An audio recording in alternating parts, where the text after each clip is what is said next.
if you think of like the perfect storm of events, because you've also got the Protestant movement at the time, tent revivals, preaching that the world was coming to an end. So you had a bunch of people that were arguing that Jesus was coming back, and it was the same as every other time that they ever argued that. But then you've got literally blackout cloud dust storms like the plagues of ancient Egypt in the world of how these people would be thinking. And so it would have made sense that if we've got to protect the herd, we need to get rid of the weak.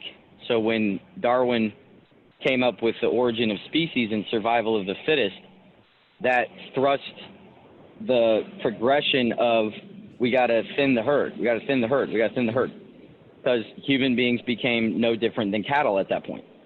So if you have weakling calf, it's better to shoot them than it is to try to save them. So a lot of that mentality took over the course of 30 years, which is when World War II kicked in, and they were mass murdering people. But it wasn't just Hitler at the time. And that's the other thing that people don't think about, is that Stalin, Mussolini, they were murdering way more people than Hitler was, but they stayed in their own backyard. So the Russians predominantly killed Eastern Europeans. I'm not going to say just Russians, because that's not true, and people will really have a problem with that. But they predominantly stuck to their own kind, per se. Same with the Italians. But when Hitler came out of Germany and invaded Austria and some other major countries, that's when it was like, whoa, now you're picking on people that aren't your own people. And so that was actually, ironically, that the United States and Russia worked together when Russia was doing the same thing is very interesting to me. But the difference was they weren't going after one religious concept. It was indiscriminate. So it was more indiscriminate in Italy and in Russia than it was in Germany. So all that is just incredibly interesting to me. So it was about criticizing and taking on various eugenically inferior groups. And they used to have people picketing out in the corners around. There was actually Alexander Graham Bell wrote an article, and I'm not going to get it exact because I haven't seen it in about 10 years, but it was something along the lines of, can a race commit genocide on itself?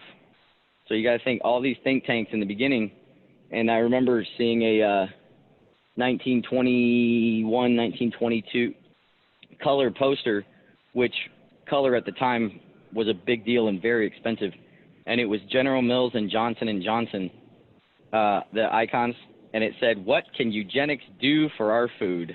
And that's where the idea of Monsanto and all those other big companies that mess around with the genetics of the food that we eat now, that's where that stuff came from. So all that picketing about different big companies that are, ruining our food supply and blah, blah, blah, that stuff's been happening since 1913. We're just now getting wise to it. Yeah, I don't know who's getting wise to it, if people are at all, but... well, wise, I guess, is a wrong adjective for sure. But noticing, I guess, would be better. There are people that are noticing, hey, why is it that the food quality now is not even remotely even comparable to that in the 1950s? Much of the weight issue that we have, particularly in the United States, is that we're not eating actual food anymore. So the body doesn't know what to do with it. Yeah. So we're tackling it like we need to look at weight. Okay, but you got to look at the cause of that. Jeez, man. Yeah, I don't even know what to ask you now. It's just like so much shit you're throwing at me. It feels like it's over my head. I get it. It takes a lot of, you got to take the blinders off. When I first came, so let me give you some space. When I first came across this, you should have seen my face. I don't even remember how I came across it, but I was doing research in college, and I'd never heard of eugenics at all, ever. And then I came across, I think it was an article. It was either a photo or an article. It was one of those random things that you run across it and you're like, wait, what does that say? Some people are born to be a burden on the rest. What? And it was the unraveling from there that I saw, because I came across a legal brief for Carrie Buck. It's Buck v. Bell. So the Buck v. Bell case was a tragedy and a farce in and of itself, and it was staged. They had tried to put sterilization through legally several times, and it had failed. And so what they were able to do was find somebody who was willing to prosecute. And there was a girl named Carrie Buck who was declared to be feeble-minded. And her mother was known as lesser intelligence. And so she got pregnant. And if I remember correctly, so if this is not accurate, I apologize because it's been a few years, but if I remember correctly, I think she was raped by her cousin and got pregnant. And so to cover up the family drama of all that, they put her into a mental hospital. But since her mom was already known for being feeble-minded, they were able to say that this mom had this daughter who's an imbecile, is what she was called, and then now she's pregnant and likely to have a girl, which she ended up having a girl.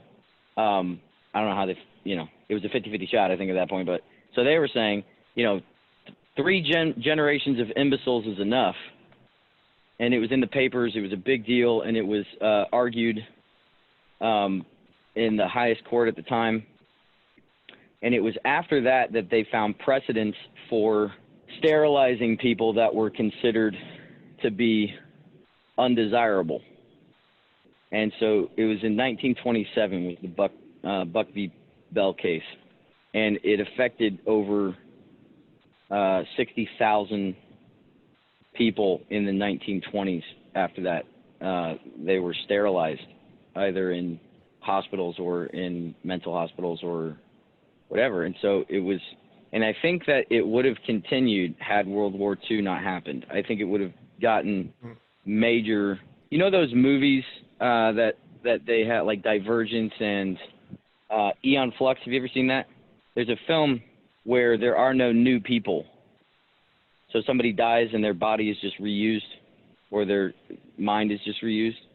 And a lot of those sci-fi type films come from what was happening. Now, obviously, we can't recycle people's bodies yet, but so much of modern medicine now is in tinkering with people. COVID.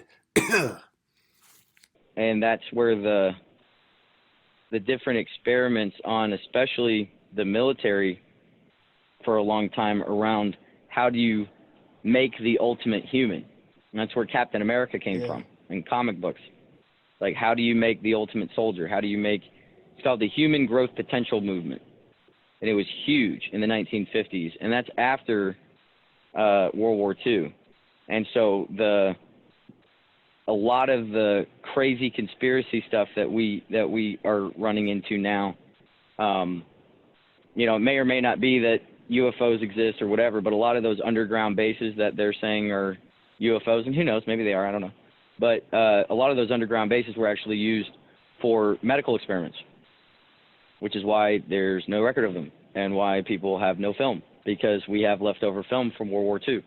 And so Operation Paperclip was a mass attempt at getting a lot of those scientists somewhere so that they could get their research. So you would think that if they were going to prosecute the people who actually did a lot of this stuff, conveniently, very few of the scientists were among those tried. So that is the history of eugenics, among some other interesting things. He and I spoke about conspiracy theories in another conversation that I will post soon, and I felt it important to share this eugenics information because of the tinkering with humanity, especially with COVID and wearing masks and this mandated lockdown and all this kind of crazy stuff, I certainly see as connected to our history of manipulating human genes and behavior and psychology. So, yeah. Hope you're okay. It was a heavy conversation. I felt quite drained after that one as we spoke on some other stuff. So stay tuned if you want to learn more about the conspiracies and some red pilling from Stephen Potter and I, as things are going to be coming out, I think, in the media and or other places about all this shit that's been happening in the world. So hope you're okay. Hope you enjoyed it. Please like, comment, and subscribe on these videos. Helps. And I will see you all in the next one. Love you guys. Peace.